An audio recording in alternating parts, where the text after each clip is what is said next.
भगवान नहीं मिल रहे, अरे छोड़ो भक्ति, ये लो अपनी कंठी, ये लो अपनी माला, हमें नहीं करना, हमें नहीं ठीक लग रहा। कर तो रहे थे, क्या मिला? आपने तब छोड़ दिया जब बिल्कुल आपको फल मिलने ही वाला था। एक आदमी ने एक पत्थर में 100 हथौड़े मारे, एक नहीं 100 हथौड़ी मारा उसने जोर जोर से। बड़ा पत्थर था, तोड़ना चाह रहा था, 100 हथौड़ा मार दिया उसने, लेकिन पत्थर नहीं टूटा। वो आदमी परेशान हो गया, थक गया, ना ये तो टूटता ही नहीं है, चलो अब नहीं तोड़ता, दूसरा काम करूंगा। जाने लगा, तब वहां से एक साधु गुजरे। साधु ने कहा, क्या हुआ? अरे महात्मा जी क्या बताएं, हमने 100 बार इसमें जोर से प्रहार किया, 100 चोट लगाई, ये पत्थर टूटता ही नहीं। महात्मा जी ने कहा, ला मैं एक चोट मारता हूं। महात्मा जी ने उठाई और जोर से एक चोट मारी, पत्थर 2 टुकड़े हो गया।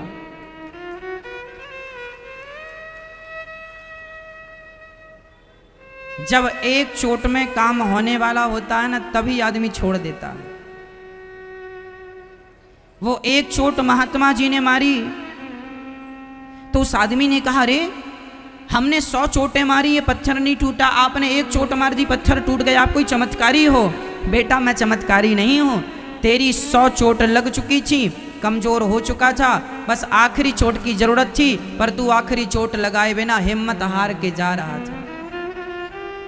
जब तुझे भगवान का साक्षात्कार होने वाला था, जब तुझे परिणाम मिलने वाला था, तभी तूने छोड़ दिया। इसलिए कहता हूं, श्रद्धा ऐसी बनाना कि वो श्रद्धा कभी टूटे ना, विश्वास ऐसा बनाना कि वो विश्वास कभी टूटे ना। या फिर मत बनाओ, या फिर श्रद्धा मत करो, या फिर विश्वास ना करो, और फिर करो तो 100 चोट लगने के बाद भी इंतजार करो कि अब आखिरी चोट में काम होगा। भाग कर जाने से क्या होगा? राम राम रटते रहो। कब तक रटें? बोले जब तक घट में प्राण, कभी तो दीन दयाल के भनक पड़ेगी कान। कभी तो सुनाई देगा। हम रोज राम राम राम राम पुकारें, एक बार में राम नहीं सुनेंगे, 10 बार में राम नहीं सुनेंगे, 1,00,000 बार पुकारने पर राम नहीं सुनेंगे, पर फिर भी पुकारते रहो। जब हम जिद्दी हो जाएंगे तो परमात्मा को अपनी जिद छोड़कर हमारे सामने आना पड़ेगा। भक्त को जिद्दी होना पड़ता। केवट ने राम जी से जिद कर ली, मैं पांव धोए बिना पार नहीं लगाऊंगा। केवट ने क्या कर ली? जिद कर ली। मैं आपके, राम जी बोले मुझे पार लगा दे भैया। केवट बोला लगाऊंगा, एक शर्त है, आपके चरण धोऊंगा। क्या बिना चरण धोए नहीं लगा सकता? ना, पास में फिर पानी कम है, वहां से पैदल निकल जाओ, पैदल निकल जाओ चलेगा, पर मैं बिना पांव धोए पार नहीं लगाऊंगा। तो कभी कभी भक्त को जिद करना पड़ता।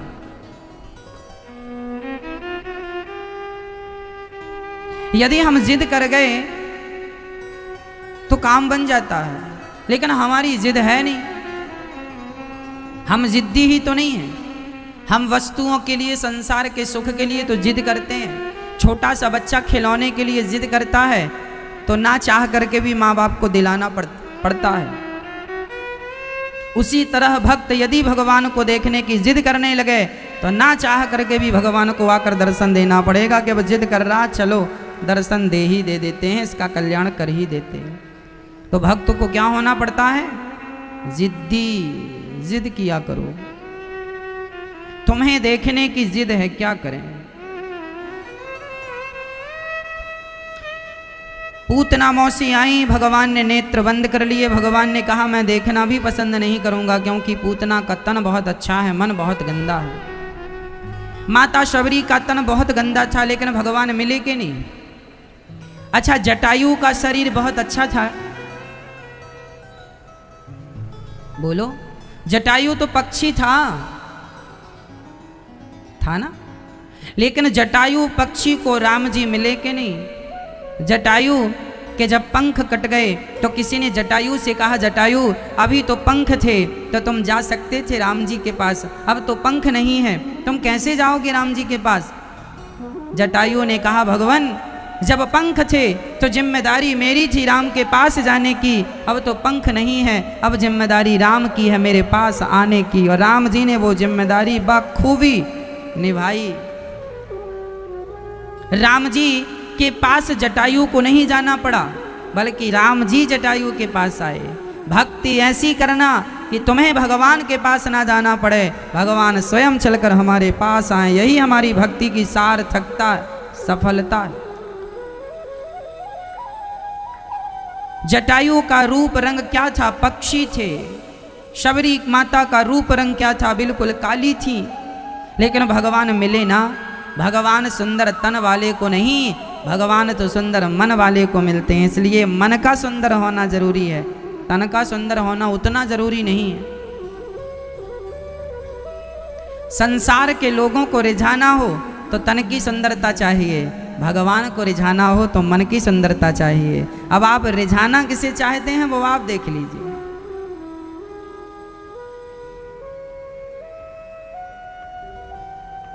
सुग्रीव की सूरत कैसी थी?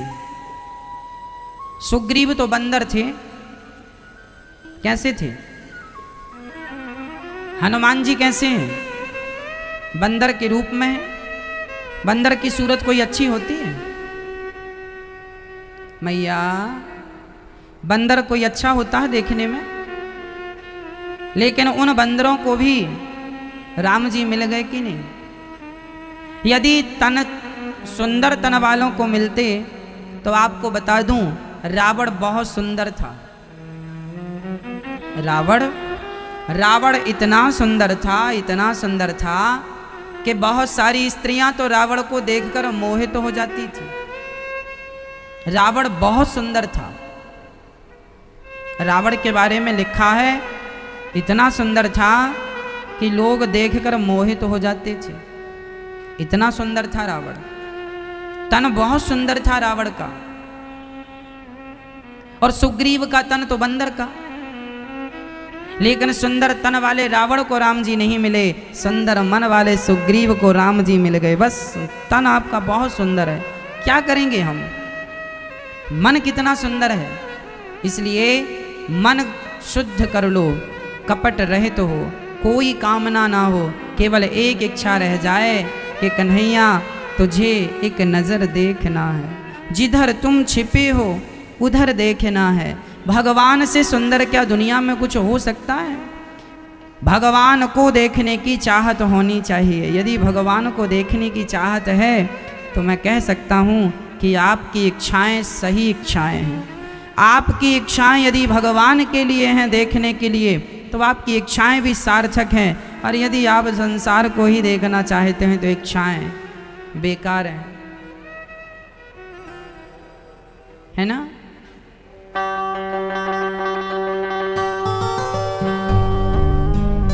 सबसे सुंदर भगवान ही हैं।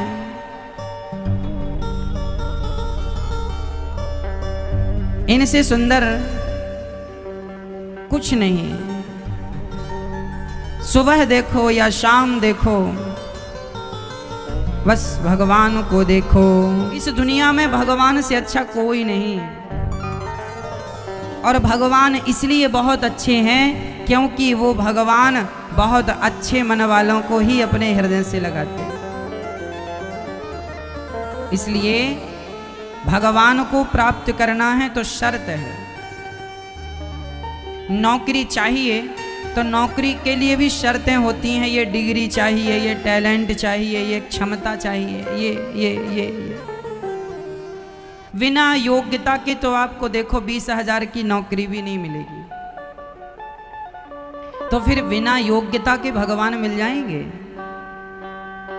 योग्यता कौन सी चाहिए जानते हो? निष्कपट हो जाओ, कोई कपट नहीं। पूतना मौसी ने भगवान को उठाया, दूध पिलाया, दूध तो कम था, जहर पिलाया, जहर खत्म, दूध खत्म। अब पूतना के प्राण पीने लगे भगवान। पूतना चिल्लाई, बालक छोड़ दो, छोड़ दो। भगवान बोले, मौसी जी हम जल्दी से पकड़ते नहीं हैं, और पकड़ लेते हैं तो फिर कभी छोड़ते हैं। पूतना को भगवान ने पकड़ लिया और पूतना के प्राणों का पान कर लिया। पूतना धड़ाम से गिर पड़ी। बोलिए भक्तवत्सल भगवान की। पूतना के प्राणों का पान किया। नंद बाबा वसुदेव जी से मिले, कंस के यहाँ कर चुकाने गए थे। वसुदेव जी ने कहा खतरा ज़्यादा है, भगवान का नाम लेकर नंद बाबा चले। रास्ते में मरी पूतना मिली, शरीर को चिता पे रखकर जलाया।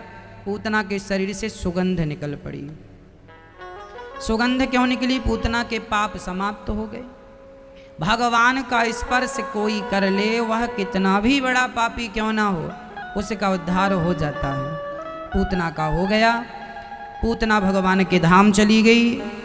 देखो इतने दयालु हैं कि मारने आई पूतना को भगवान ने तार दिया।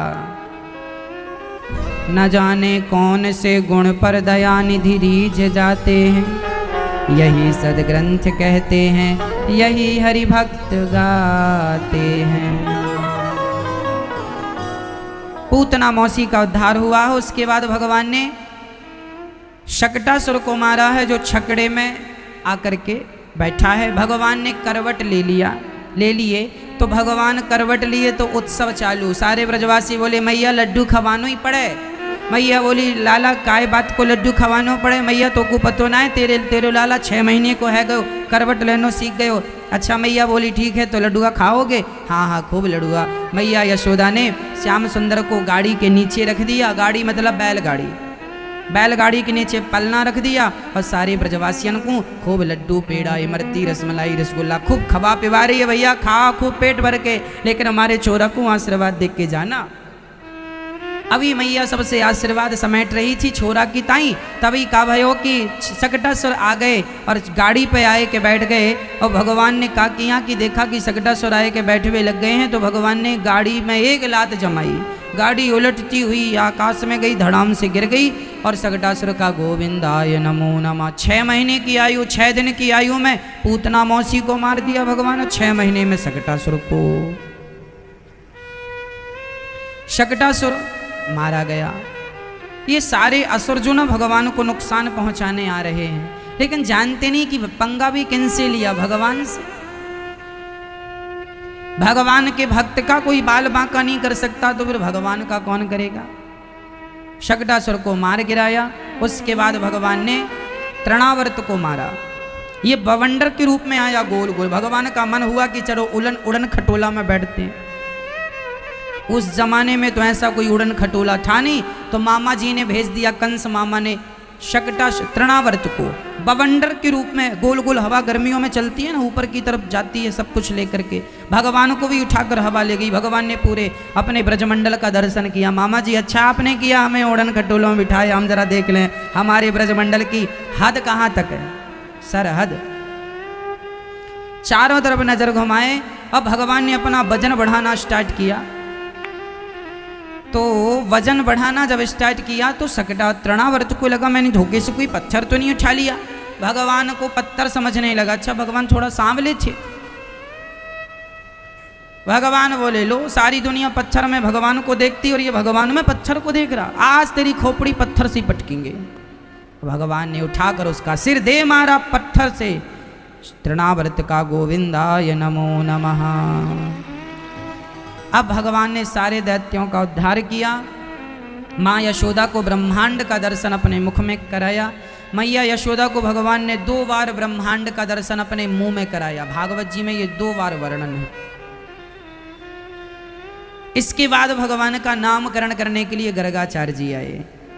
गर्गः पुरोहितो राजन यदूनां सुमहातपा ब्रजम जगाम नंदस्य वसुदेव प्रचोदितः। भगवान श्री कृष्ण के गुरु जी कौन? श्री गर्गाचार्य जी। गर्गाचार्य जी ने नामकरण, यशोदा ये जो आपका छोरा है इसका नाम होगा, जो आपकी गोद में इसका नाम होगा राम, पर बल अधिक होने से लोग इसे बलराम कहेंगे। अच्छा, ये जो बलराम है इनका नाम राम क्यों पड़ा जानते हैं?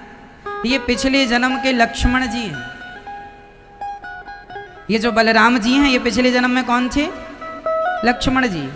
राम का नाम इतना जपा राम राम राम। लक्ष्मण जी क्या जपते हैं? राम राम राम राम राम राम। इतना जपा कि इस जन्म में उनका नाम ही राम पड़ गया, बलराम। ये लक्ष्मण जी हैं। यही लक्ष्मण जी जो त्रेता युग में थे लक्ष्मण जी, वही लक्ष्मण द्वापर में बलराम बने और वही लक्ष्मण वही बलराम इस कलयुग में श्री रामानुजाचार्य भगवान के रूप में प्रकट भये। रामानुजाचार्य जी जिन्होंने हम सभी को जीने की राह सिखाई। ये दास अनिरुद्ध जिस परंपरा से है वह रामानुजाचार्य परंपरा है। हमारी कौन सी? जब इस कलयुग में अधर्म बढ़ गया, भक्ति का ह्रास हो गया, भक्ति कम हुई, तब माता लक्ष्मी ने लक्ष्मण जी से कहा भैया जाओ जरा धर्म का प्रचार करो। वही लक्ष्मण जी इस युग में रामानुजाचार्य के रूप में प्रकट भये और उन्होंने भक्ति की स्थापना की। फिर उन्होंने अपने शिष्यों को मंत्र दिया कि ये मंत्र जपो कल्याण होगा। वही मंत्र फिर उनके शिष्यों परंपरागत वही मंत्र ये दास अनिरुद्ध ने पाया। हम जिस परंपरा से हैं वह श्री रामानुजाचार्य परंपरा है, वह लक्ष्मण जी की परंपरा, वह अनादि परंपरा है। श्री रामानुजाचार्य जी वही रामानुजाचार्य जी हैं जिन्होंने त्रिपति बालाजी को भी शंख चक्र अंकित किए हैं। त्रिपति बालाजी की भुजाओं में आपने शंख चक्र देखे हैं? वह शंख चक्र श्री रामानुजाचार्य जी ने उनको लगाए हैं। इन्होंने भक्ति कलयुग थर थर कांपने लगा था रामानुजाचार्य जी से, श्री रामानुजाचार्य भगवान से कलयुग थर थर कांपने लगा था कि जब ये रहेंगे तो हमारा तो कोई ठिकाना नहीं होगा। तो कलयुग दौड़ के भगवान के पास गया, हे प्रभु हमें बचाओ हमें बचाओ हमें बचाओ। भगवान बोले क्या हुआ? बोले ये रामानुजाचार्य जी ये रहेंगे सबको भक्त बना देंगे तो फिर हमारी तो कलयुग बोला हमारा तो ना कोई शराब पीने वाला बचा ना कोई जुआ खेलने वाला बचा, सब भगत बनते चले जा रहे हैं, हमारा तो फिर ठिकाने ही नहीं रहा, ये तो सतयुग जैसा हो गया। तब फिर भगवान ने रामानुजाचार्य जी से कहा चलो हो गया धर्म का प्रचार, ये कलयुग मरा जा रहा है, आ जाओ। तो फिर रामानुजाचार्य जी अपने भक्तों को भक्ति की चर्चा देकर भक्ति का रास्ता बताकर श्री रामानुजाचार्य जी पुनः वापसी हो गए और उनका दिया हुआ वह मंत्र जो भगवान नारायण ने लक्ष्मी जी को अष्टाक्षर मंत्र दिया, मंत्र लक्ष्मी जी ने श्री रामानुजाचार्य भगवान को दिया, वही मंत्र ये दास अनिरुद्ध आप सभी को देता है। वही भक्ति की धारा है, वही परंपरा है, सबसे प्राचीन परंपरा। इसलिए हम आपसे कहा करते हैं कि अपने आप को किसी परंपरा से ही जोड़िएगा। जो परंपरागत गुरु होते हैं वह सही रास्ता बताने वाले होते हैं। कुछ लोग ऐसे होते हैं मनमुखी हो जाते हैं, मनमुखी, जो मन में आया कह दिया, जो मन में आया बोल दिया, उनका कोई ऊपर तो है नहीं। हम लोगों के ऊपर हमारे गुरुजन होते हैं, गुरुजनों के ऊपर उनके गुरुजन होते हैं, उनके गुरुजनों के ऊपर उनके गुरुजन, और सबके ऊपर श्री रामानुजाचार्य जी हैं और श्री रामानुजाचार्य के ऊपर केवल भगवान नारायण हैं। वो परंपरा है।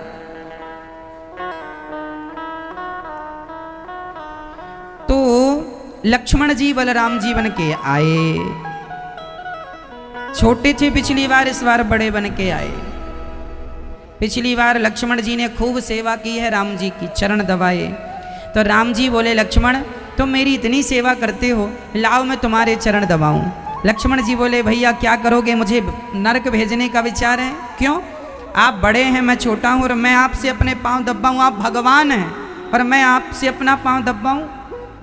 राम जी जिद करने लगे, ना लक्ष्मण मैं तेरे पांव दबाऊंगा, ना लक्ष्मण मैं तेरी सेवा, तू भी तो इतनी सेवा करता है, मैं करूंगा सेवा, तुम भक्त हो करूंगा सेवा। राम जी से लक्ष्मण जी ने कहा भगवान मुझे नरक ना भेजिए, मैं आपके चरणों में ही अच्छा हूं, तब राम जी ने कहा इस जन्म में चलो जिद कर रहे हो, अगले जन्म में तुम बड़े बन के आना, मैं छोटा बन के आऊँगा, फिर मैं तुम्हारे चरण दबाऊंगा, इस जन्म का ऋण चुकाऊंगा। वही लक्ष्मण बलराम जी और वही राम जी श्री कृष्ण बन के आए और कृष्ण भगवान बलराम जी के चरण दबाते हैं, बड़े भैया चरण दबाते हैं। इस जन्म का ऋण चुका रहे हैं। भगवान भी ना चुकाते रहते हैं सबका, किसी से लेते हैं किसी को देते हैं। जब द्रौपदी की साड़ी खिंच रही थी तो किसी भक्त ने भगवान से पूछा, प्रभु आपके पास इतना कपड़ा आया कहाँ से कि आपने द्रौपदी की साड़ी बढ़ाते गए, कहाँ से खरीद लाए इतने जल्दी इतना सारा कपड़ा? तो भगवान कहते हैं मैंने गोपियों के चीर चुराया था ना, चीर, मैंने गोपियों के चीर चुराए, गोपियों का चीर चुरा लिया, द्रौपदी का चीर बढ़ा दिया, किसी से लेता हूँ किसी को देता हूँ, मेरा तो भक्तों से लेना देना चलता रहता। भगवान का भक्तों से बहुत लेना देना चलता है, कभी तुम उन्हें दो कभी वो तुम्हें दें। तो ये भगवान का भक्तों से बिल्कुल लेना देना चलता रहता है। ये लक्ष्मण जी 14 साल तक 3 चीजों का इन्होंने त्याग किया है, नींद का, नारी का और भोजन का।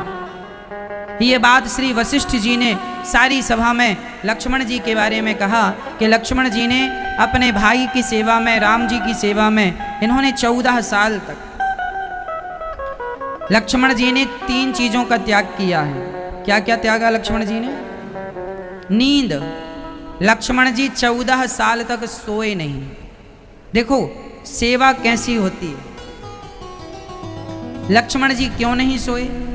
क्योंकि जब राम जी वनवास के लिए निकले तो राम जी के साथ सारी अयोध्या की प्रजा भी निकल के आ गई और पहली रात राम जी तमसा नदी के तट पर विश्राम किए।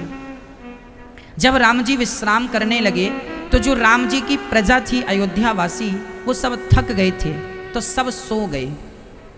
जब सब सो गए तो राम जी सबको सोता हुआ छोड़कर चलने लगे। उनको लेकर चले जो जाग रहे थे। उस समय केवल माता जानकी जी जाग रही थी, सुमंत्र जी जाग रहे थे और श्री लक्ष्मण जी जाग रहे थे और वह रथ में जुते हुए घोड़े जाग रहे थे। तो राम जी रथ पर बैठे उनको लेकर जो जाग रहे थे।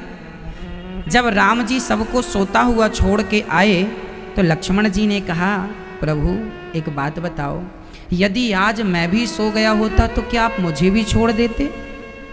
राम जी बोले, लक्ष्मण जो सोवत है वो खोवत है, जो जागत है वो पावत है। तुम सो जाते तो मैं तुम्हें भी छोड़ देता, मैं क्यों डिस्टर्ब करूं किसी को? वनवास मुझे मिला है, कष्ट मैं उठाऊं, मेरे कारण ये निर्दोष जनता क्यों कष्ट उठाए?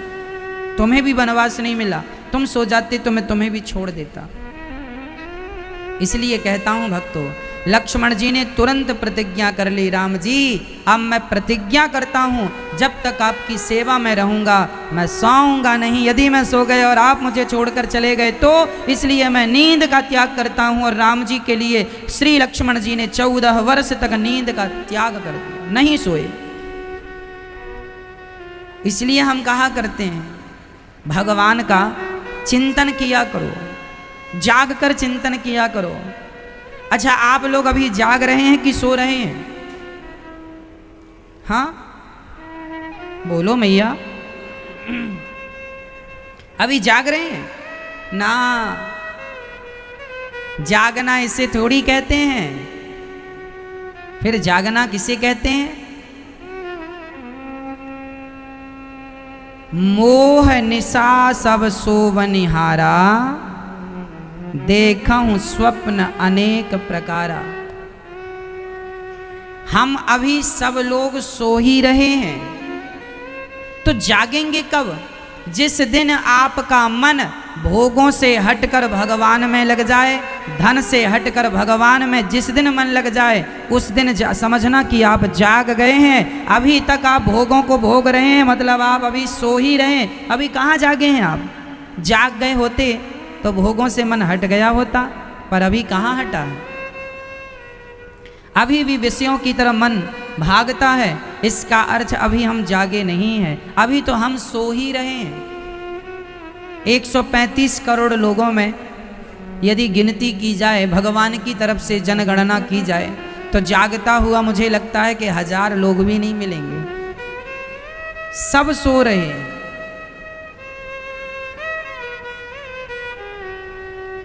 है ना? किसी को पुत्र चाहिए, किसी को पति चाहिए, किसी को पत्नी चाहिए, किसी को पैसा चाहिए, किसी की प्रतिष्ठा चाहिए, किसी को धन चाहिए। सब इन चीज़ों के पीछे भाग रहे हैं। भगवान के पीछे भाग कौन रहा है? जो सब भूल जाए और केवल परमात्मा का ध्यान करने लग जाए, केवल भगवान को याद रखे, जिसे कुछ नजर ही ना आए। अर्जुन के हाथ में धनुष दिया गुरुजी ने और कहा चल, वो चिड़िया बैठी है पेड़ पर, बोल उसकी आंखों पर निशाना लगाना है, तो बोल क्या दिख रहा है तुझे?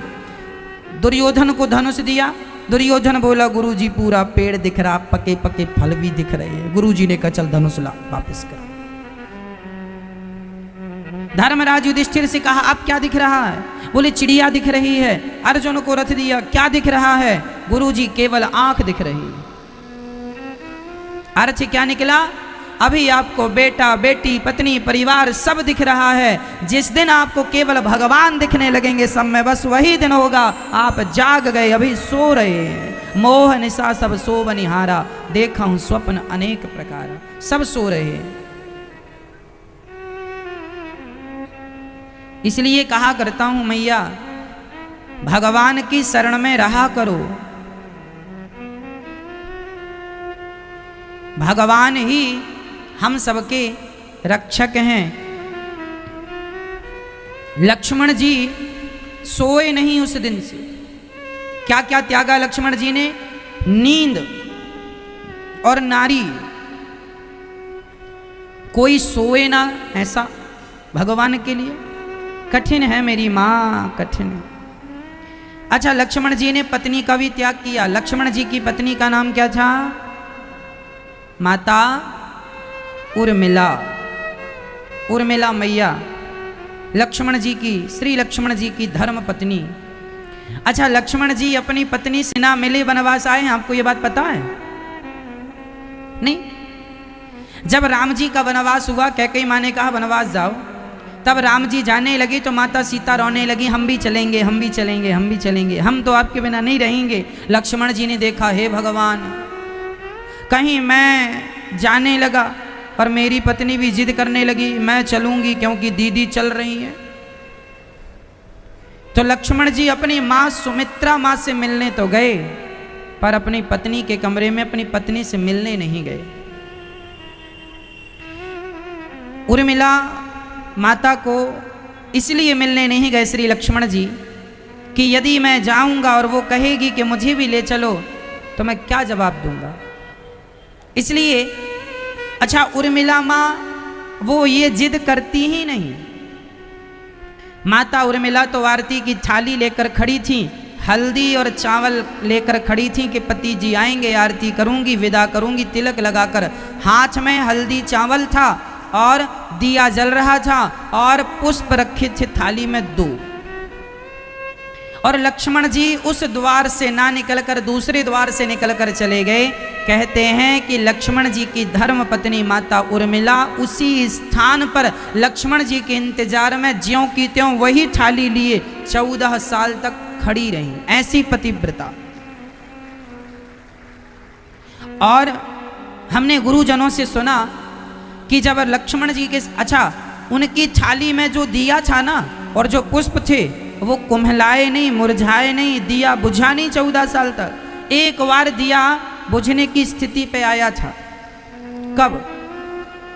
जब लक्ष्मण जी की तरफ सूर्पनखा बढ़ रही थी।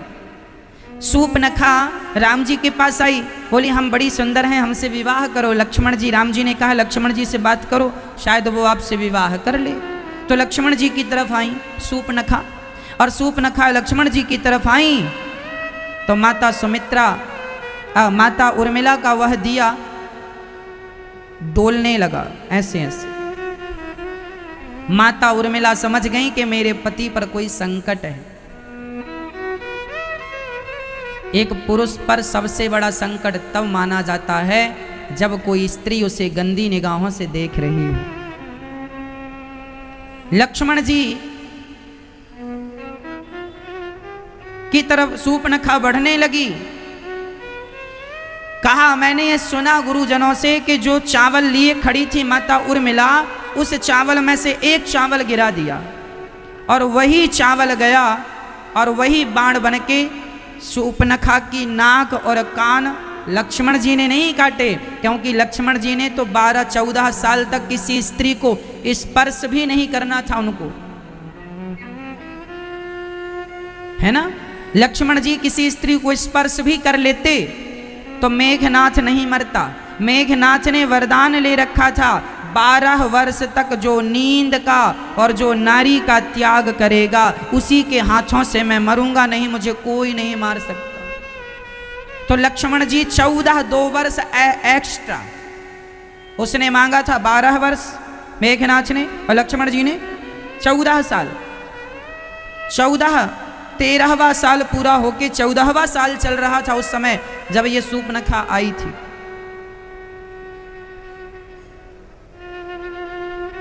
यदि नाक कान काटने के लिए स्पर्श कर देते तो शायद उसे बहाना मिल जाता मेघनाथ को, लेकिन कहा, मैंने सुना गुरुजनों से कि एक चावल का दाना छोड़ दिया उर्मिला माँ ने, और उसी चावल के दाने, एक पतिव्रता नारी की शक्ति देखिए कि नाक कान काट दिया उसके एक चावल के दाने ने। यार लक्ष्मण जी ने भी हाथ उठाया पर लक्ष्मण जी ने ही काटे या माता उर्मिला ने काटा, पर नाक कान कट गई सूर्पनखा की। 12 वर्ष तक, 14 साल तक भोजन नींद नारी, 14 साल तक लक्ष्मण जी कुछ खाए नहीं। जो राम जी देते थे वो सारे दाना अयोध्या भेजते जाते थे, राम जी की सेवा पूरी होगी तब खाऊंगा, राम काज कीन्हे बिनु मोहि कहाँ विश्राम। जब तक राम जी की सेवा में लगा हूं तब तक खाने की भी फुर्सत नहीं है।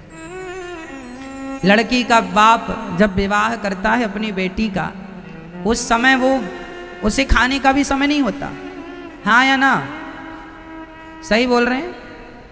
लड़की के विवाह में लड़की का पिता खाना भी भूल जाता है। सच्ची श्रद्धा सच्ची सेवा कोई भी करे वो खाना पीना भूल जाता है। लक्ष्मण जी भी इसलिए भूल गए क्योंकि सच्चे मन से वो 14 साल तक ऐसी सेवा किए कि भूल गए कि खाना पीना भी है, और राम जी की सेवा के बल पर जीवित रहे। वह 14 साल के दौने जब अयोध्या आए, राम जी का दिया प्रसाद, वह फल कंद मूल खराब कुछ नहीं हुआ, सब लक्ष्मण जी ने खाया। आकर के 14 साल बाद राम जी जब ये सुनते हैं कि मेरे भाई ने मेरे लिए इतना बड़ा त्याग किया, तब राम जी ने कहा, लक्ष्मण अगले जन्म में तुम बड़े भाई बनकर आना, हर ऋण में चुकाने की कोशिश करूंगा। वही लक्ष्मण जी बलराम बनकर आए और भगवान श्री कृष्ण का नामकरण संस्कार कर्ष्यति इति कृष्णः, श्री गर्गाचार्य जी ने नामकरण किया, संस्कार किया गर्गाचार्य जी ने। नामकरण बलराम जी का बलराम जी,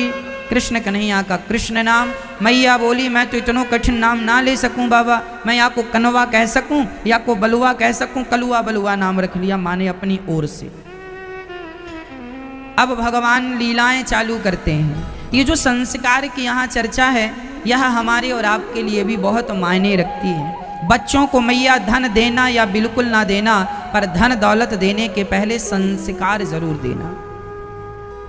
क्या देना है? क्या देना है मैया? संस्कार। यदि आपने संस्कार दे दिए तो आपका पूरा भविष्य अच्छा होगा, बच्चों का भी और आपका भी अच्छा होगा।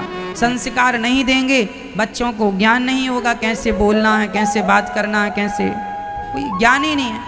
अच्छा, सबसे बड़ा संस्कार क्या है? बोलने चालने की बातें सिखाओ, कैसे बोलना है बच्चों को, अपने से बड़ों से कैसे बातें करनी चाहिए, है ना। क्या खाना है क्या नहीं खाना। आप लोग खाने पीने का भी तो नॉलेज नहीं देते ना बच्चों को। कुछ भी खाते हैं बच्चे, कुछ भी खाएंगे बुद्धि बिगड़ जाएगी, जैसा अन्न वैसा मन।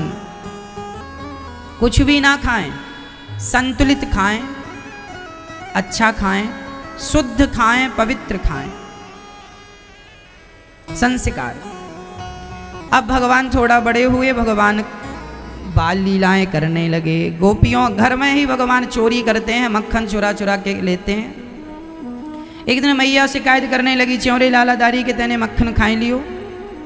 मैया मैंने माखन ना खायो, चलो देख तेरे मुंह में माखन लगा है। मैया क्या बताऊं, तूने इतने सुंदर सुंदर बड़े बड़े आभूषण रत्न पहना रखे हैं, धूप में गर्म हो जाए तो मटके में डाल के ठंडो करना पड़े। मैया सारी गोपियां शिकायत करवे आई, और क्या शिकायत कर रही। वत्सान मुंचन क्वचित समय क्रौश संजात हासः स्तेयं स्वादवत्यथ दधिपयः कल्पितैस्तेययोगै मर्गान् भोक्षन् विभजति सचेन्नाति भाण्डं भिनत्ति द्रव्यालाभे सग्रह कुपितो यात्युप्यक्रोश्यतो कान्। मैया से गोपियां शिकायत कर रही हैं, मैया अब भगवान ने ग्वाल वालों की टीम गठन की, सारी टीमों में बच्चों को इकट्ठा किया और घर घर जाके मक्खन चुराते हैं। क्यों चुराते हैं भगवान?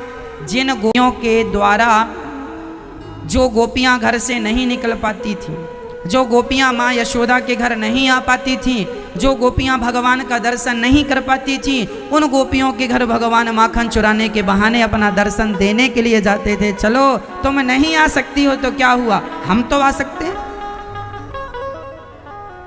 इसलिए भगवान माखन चुराने के बहाने दर्शन देने जाते थे।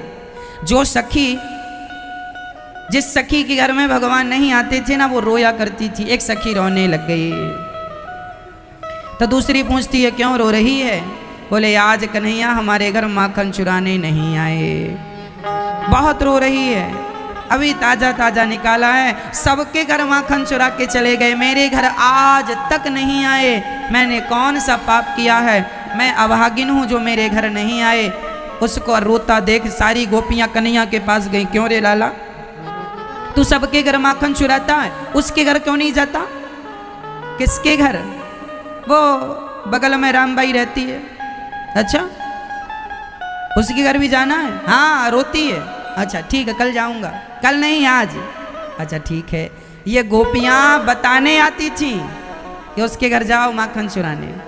माखन क्या चुराना और क्या खाना, भगवान के लिए चोरी क्या है? ये सारा संसार किसका है? आपका है, मेरा है? ये सारा संसार किसका है? भगवान का। तो भगवान अपने संसार में अपने ही घर में मक्खन निकाल कर खाएं, आप अपने ही पॉकेट से अपने बटुए से पैसे निकालें तो चोरी थोड़ी है। ये संसार तुम्हारा थोड़ी है, हमारा थोड़ी, सब भगवान का। तो भगवान खा रहे हैं, इसमें चोरी थोड़ी है। भगवान चोरी नहीं करते भक्तों, भगवान तो भक्तों को आनंदित करते हैं। गोपियों के घर जाकर भगवान माखन नहीं चुराते थे, माखन जैसा गोपियों का मन चुरा लेते थे। मन चित्त चोर हैं भगवान। भगवान क्या है? चित्त चोर। भगवान को माखन चोर क्यों कहते हैं? ये विनोद में कहते हैं, ये विनोद में हंसी मजाक में भगवान को माखन चोर कहते हैं। भगवान का नाम माखन चोर नहीं, भगवान का नाम सही में चित्त चोर है। क्या नाम है भगवान का? चित्त चोर। भगवान चित्त चुराते हैं, मन चुराते हैं। मन कैसा? मक्खन जैसा निर्मल मन। मक्खन निर्मल होता है, कोमल होता है। जिस दिन मक्खन की तरह हमारा मन निर्मल और कोमल हो जाएगा, उसी दिन भगवान हमारे मन रूपी मक्खन को चुरा लेंगे। बोलिए चित्त चोर भगवान की जय। ऐसी गोपियां शिकायत करती हैं, मैया आज अच्छा गोपियां जिस दिन एक दिन भगवान ने क्या किया, किसी के घर नहीं गए। अब गोपियों ने देखा कि आज कन्हैया नहीं आए, क्या बात है, यहां भी नहीं, वहां भी नहीं, यहां भी नहीं, वहां। अब सारी गोपियां बोली चलो कहीं ना होगा घर पे तो होगा। तो गोपियां शिकायत के बहाने दर्शन करने के लिए शिकायत का बहाना लेके आ गए। मैया, ओ यशोदा मैया निकल बाहर, जल्दी से बाहर आओ। हाँ हाँ मैया बोली मैं आ रही हूं, क्या काम है बताओ। ए मैया तेरे से शिकायत करनी है तेरे लाला की। अरे का कियो मेरे लाला ने? ओ मैया मैं अकेले शिकायत ना करूंगी, वह लाला को बुला के यहाँ खड़ा कर पहले। जब वो तेरो लाला आवेगो वाके सामने शिकायत करेंगे, हम पीठ पीछे कछु बात ना कहें, हमसे पीठ पीछे बात ना करी जाए, जल्दी से लाला को बुलाइयो मैया, हम वाके सामने शिकायत करेंगी। बड़ो उधम की हो तेरे लाला ने। हम मैया आवाज लगा रही है, कन्हैया ओ बेटा कन्हैया सुनियो लाला। अंदर से आवाज है, मैया कहा है गो? ओ बेटा देख तो जरा, ये सखियां तेरी शिकायत करवे की ताई आई हैं, तने कछु गलती कर रखी है का?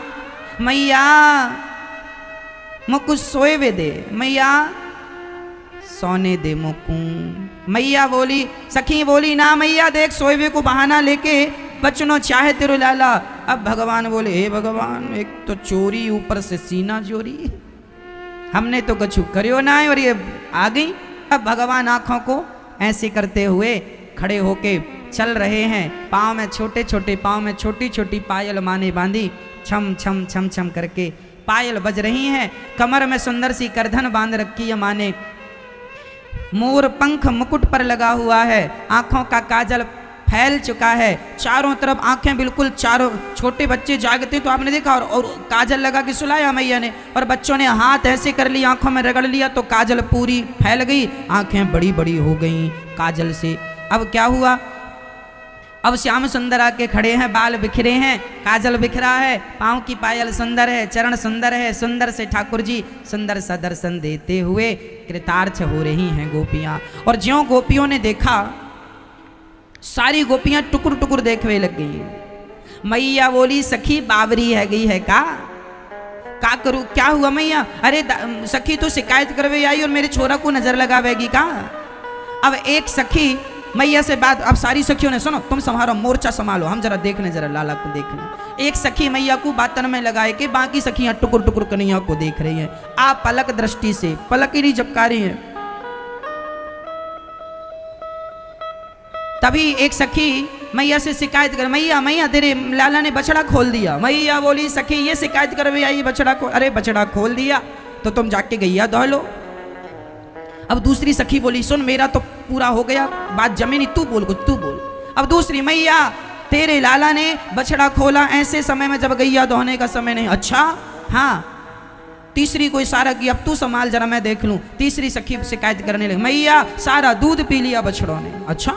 चौथी बोली, सुन मैया मैया सुनियो, तेरे लाला ने क्या क्यों क्या क्यों बोल बोल। अब वो सोच रही है क्या बहाना बनाऊं, क्या बहाना बनाऊं। हाँ मैया सुन याद आ गया। क्या? मैया बोली, ज्यादा उधम करे लाला, डांट दियो करो। सखी बोली, मैया जब हम या को डांटे, हम यहाँ पे गुस्सा करें तो ये हमारी तरफ देख के ही करके हंस दे, और ये जब हंस देता है तो हम सारा गुस्सा भूल जाती हैं। पता नहीं मैया यहाँ की हंसी में, मुस्कान में कौन सा जादू है। सारी सखियां शिकायत करवे लग गई। एक सखी बोली, मैया हमारी बेटी से तो कोई विवाह करेगा वही ना है। मैया बोली, काहे गो तेरी बेटी को? हमारी बेटी गंजी है गई, गंजी। अरे गंजी क्यों? गंजी पैदा हुई है ना माँ यशोदा, उसके बढ़िया घने घने बाल थे, तेरे लाला ने सारे बाल खा लिया। मैया बोली, राम राम, मेरो लाला मक्खन खाए, रोटी खाए, बाल खाए का? मेरे लाला ने बाल खाए ना, उसके क्यों कन्हैया तेने बाल खाने शुरू कर दी ना मैया। अरे सखी बोली, मैया पूरी बात तो सुन, तेरे लाला ने मेरी छोरी के सारे बाल खा लिए। कैसे खा लिया? एक दिन भयो का मैया, हमारी बिटिया सो रही थी खटिया में, तेरे लाला ने कहा क्यों कि हमारी बिटिया की चुटिया खटिया के पटिया से बांध दी, और बांध के वाके कान में जाए के बोल दियो हौवा, और जब हौवा बोला तो बिटिया भागी, और जब भागी तो पटिया में कसी थी, जोर से भागी तो उसकी चुटिया पटिया में रह गई, गंजी है गई। हाँ? मैया ऐसो करे, वो डरन के मारे हवा कमरे में जाए ना, कहे मैया हौवा पकड़ ली हो, चिल्लाए रोए मैया पकड़ ली हो हौवा ने। जब वा को चुटिया पटिया में कस गई तो चिल्लाए भी लगी, मैया पकड़ ली हो, हौवा ने पकड़ ली हो। उसको लगा हौवा ने, तो और जोर लगा के भागी, तो जो बचे थे बाल वो भी रह गए। तेरे छोरा ने गंजी कर दी मैया, अब कौन विवाह करेगो? कन्हैया बोल रहे, चिंता काहे को करें, हम तो बैठे हैं सबन के। अब सखी अब सखी सारी शिकायत कर रही हैं। एक सखी बोली मैया तेरे लाला ने कहा क्यों कि हमारे घर आए के छोटे छोटे बच्चों को, अच्छा छोटे छोटे बच्चे आंगन में खेले ना तो कन्हैया आए और बच्चन को चिटकोटी ऐसे काट के भाग जाएं, रुला के भाग जाएं। एक सखी बोली मैया मैं सत्यनारायण भगवान की कथा सुनवे की ताई बैठी, पंडित जी कथा सुनाए वे लगे, मैं आंख बंद करके कथा सुनवे लग गई। मेरे पति बगल में बैठे वो भी कथा सुन रहे सत्यनारायण भगवान की। और तभी तेरे लाला ने आए कि कहा क्यों, शालिग्राम भगवान सिंहासन पर बैठे थे सामने चौकी पर, और लाला ने कहा क्यों भगवान की चौकी उठाए के बगल में रख दी, खुद बैठ गए। सखी का आंख बंद करके देख रही है, मैं तो तेरे सामने ही बैठूं और कहे कि मैं ही तो सत्यनारायण भगवान हूं, और कहे मेरी पूजा कर। और सगरी पंजीरी यानी खाए ली, और खाए के बाद सारी पंजीरी हम दोनों की खोपड़ी में डाल के चलो गए, भाग गए। ऐसो काम करे तेरू लाला मैया। एक सखी बोली मैया एक दिन तेरे लाला ने कहा सखी जरा मक्खन निकालियो, गांव में अच्छे अच्छे संत आ रहे हैं। और जब हम मक्खन निकाल के लाए तो दारी के ने बंदरन की पंगत बिठा, सारे बंदर मक्खन खाए हुए लग गए और कहे कि हाँ जी खाओ खाओ खाओ। हमने कहा च्योरे लाला यही तेरे संत हैं। कन्हैया कहे सखी तू ना जाने ये वृंदावन के संत हैं, ये वृंदावन के बंदन बड़े बड़े संतन से कम ना है, ये संत हैं तो कुछ समझ में ना आवे। ये वही संत हैं जो राम जी की सेवा खूब किए थे, पत्थर लाए लाए के खूब सेतु बनवाया, ये वही संत हैं। इसलिए ये दास अनिरुद्ध भी रोज सवेरे बंदरों की सेवा करता है, इसलिए करता है क्योंकि भगवान ने सेवा की। और जीव मात्र की सेवा हमारा धर्म है करना, हम जितना कर सकते हैं हमें करना चाहिए। इसलिए रोज दास अनिरुद्ध बंदरों की सेवा करता है। बंदर भी बड़ी मात्रा में सेवा को स्वीकार करने आते हैं, रोज केला लेने आते हैं, रोटी लेने आते हैं, चने का भोग लगाते हैं, रोज मन लगा के बंदर खाते हैं। तो ये प्यारा सा दर्शन गोपियां भगवान को कह रही हैं। अच्छा एक दिन क्या हुआ, गोपियों को इतना डर बैठ गया कन्हैया का कि एक दिन गोपियों ने प्लान, मैया ने कहा जाओ रंगे हाथों जब तक ना पकड़ोगी तुम सबन की बातन को हम भरोसा ना करेंगे। अब सारी गोपियों के मन में ये बैठा एक बार तो पकड़ना ही पड़े। तो एक दिन पकड़ने का प्लान कैसा बनाया गोपियों ने, अब वही सिस्टम चलने लगा गोपियों का, अब कन्हैया को पकड़ना है, अब कन्हैया को पकड़ना है, अब कन्हैया को ये पकड़ना है कहते कहते सो गई। रात को 3 बजे उसके पति जागे और गए होंगे लघुशंका के लिए, तो कोई बर्तन गिर गया, खटखट की आवाज आई, सखी को लगा कन्हैया आ गया और गई और अपने पति को पकड़ के बांध दिया उसने खंबे से। देखो जरा पागलपन, कृष्ण का प्रेम, कृष्ण की भक्ति ऐसी गोपियों के अंदर। उसके पति भी नींद में, वो भी नींद में, उसने पति को पकड़ा और कस के अब तो लाला तेरी मैया से सवेरी बताऊंगी, अभी बंद हो रहा है। अब पति आवाज धीरे धीरे लगाए क्योंकि नींद में थी, उनको लगा क्या कर रही है, पागल हो गई। अब पति जी की खूब रस्सी से कस के बांध दिया और सवेरे 5:30-6 बजे बिल्कुल दौड़ी दौड़ी गए, मैया मैया मैया मैया। कहा भयो आज तेरे लाला को तूने मैया कहा था रंगे हाथों पकड़ना, रंगे हाथों पकड़ रखा है मैंने। अच्छा कहाँ है मेरे लाला, चलो मैया मेरे घर में बांध रखा है। मैया बोली सखी पागल है गई, मेरे लाला सो के ना उठो, अभी जाकर बिस्तर दिखाया तो कन्हैया सो रहे हैं बढ़िया। अब सखी घबराई, राम राम फिर मैंने कैसे बांधा। दौड़ी दौड़ी गई तो पति लाल लाल आंखों से देख रहे हैं। पास में आजा आजा, पागल हो गई, दिमाग खराब हो गया तेरा, क्या करती रहती है, बांध दिया मुझे। और जैसे ही खोला पति को तो इस गाल को लाल, उस गाल को लाल, खूब लाल लाल हो गया। अब सखी के घर भगवान आए, सखी रोने लगी। कन्हैया बोले क्या हुआ, बोले तुम्हारे चक्कर में आज पिटाई पड़ी है, तुम पकड़ में आ जाओ कन्हैया एक बार। भगवान बोले अच्छा ऐसी बात है, चल मैं पकड़ में आ जाऊंगा। क्या देगी पकड़ में आऊंगा, मक्खन खवाऊंगी। कन्हैया बोले जब पकड़ में आके मक्खन ही खानो है तो हम चोरी से ना खा लेंगे, हाँ चोरी से मक्खन खाएंगे, जा। एक दिन भगवान ब्रजवासियों का गोला बना के मक्खन निकाल रहे थे मटकी से, तभी सारी सखियां आ गई, पकड़ लिया। सारे ब्रजवासी भाग गए, भगवान मटकी पर लटके रहे और गोपियों ने उतारा, कहा अब रंगे हाथों पकड़ के चलेंगी। अब सखियां लंबा लंबा घूंघट डाल के आगे आगे सखियां जाने लगी। एक सखी जो कन्हैया को पकड़ी थी वो पीछे रह गई और जोर जोर से चल रही है। कन्हैया बोले धीरे धीरे चल, मार डालेगी, तू बड़ी है, मैं छोटो बच्चा हूं। तो सखी बोली ठीक है धीरे धीरे। अब वो धीरे धीरे चलने लगी। कन्हैया बोले सखी ने एक हाथ तो बदल ले, कब से तैने एक हाथ दबा रखा है, पकड़ लिया है, जरा हाथ बदल। तो कन्हैया ने उसका, वो सखी आगे देख रही थी, घूंघट भी डला था, तो भगवान ने अपना हाथ छोड़ा के उसी के देवर का हाथ पकड़ा दिया और तुरंत भाग के घर चले गए किसी और दरवाजे से। अब सारी सखियां फिर पहुंची, मैया क्या हुआ, तेरे लाला को आज रंगे हाथों पकड़ के लाए, सबूत हमारे पास। मैया बोली कहाँ है, ये तेरो लाला, इसने घर में माखन चोरी की, लटको मिलो मटकी पे हमने पकड़ के ले आए। अच्छा। मैया बोली सखी साड़ी जरा पारदर्शी पहना कर, घूंघट के पट खोल तो ये देवर मिलेंगे। घूंघट का पट मैया ने उठाया और दिखाया, बोले ये मेरा कन्हैया, पागल बना रही हो, ये कन्हैया नहीं है, ये तो तेरा देवर है। अब सखी ने कहा देवर जी आप कहां से,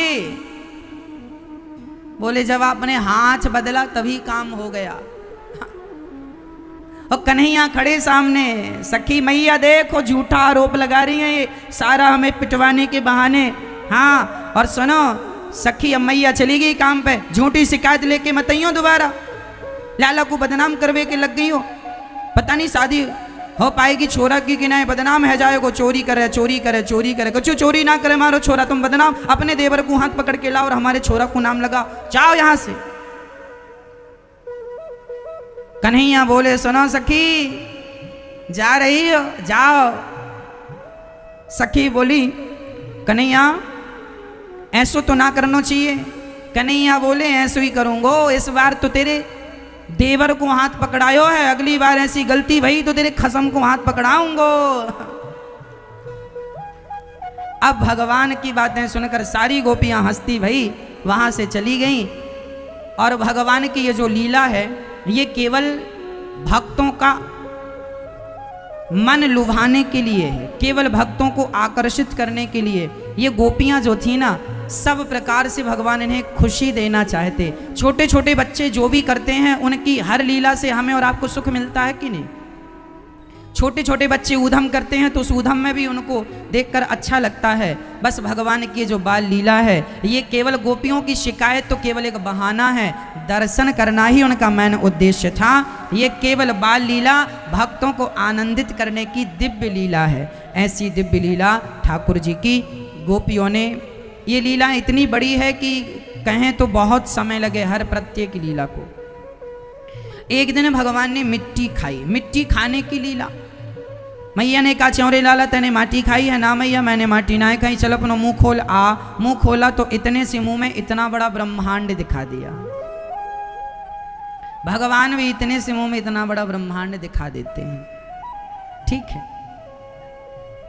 मैया घबराई, मेरो छोरा है कि भगवान है, इतने से मुंह में इतना बड़ा ब्रह्मांड दिखाने से क्या इशारा हो रहा है यहाँ भगवान का। यहाँ भगवान ये कहना चाह रहे हैं कि मैं भगवान ही हूं, मुझे सामान्य व्यक्ति समझने की गलती बिल्कुल ना करना। मैं मक्खन चुरा रहा हूं, मटकी तोड़ रहा हूं, कहीं आप ये ना समझ लें कि ये कृष्ण सामान्य कृष्ण है, मैं भगवान ही हूं।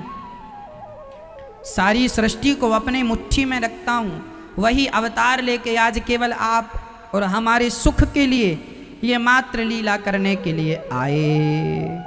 इसके बाद भगवान ने, राजा परीक्षित ने कहा प्रभु ये माँ यशोदा कितनी पुण्यात्मा है। क्यों पुण्यात्मा है? ये माँ यशोदा इतनी पुण्यात्मा है कि देखो ना, भगवान का दर्शन कर रही हैं, भगवान को देख रही हैं।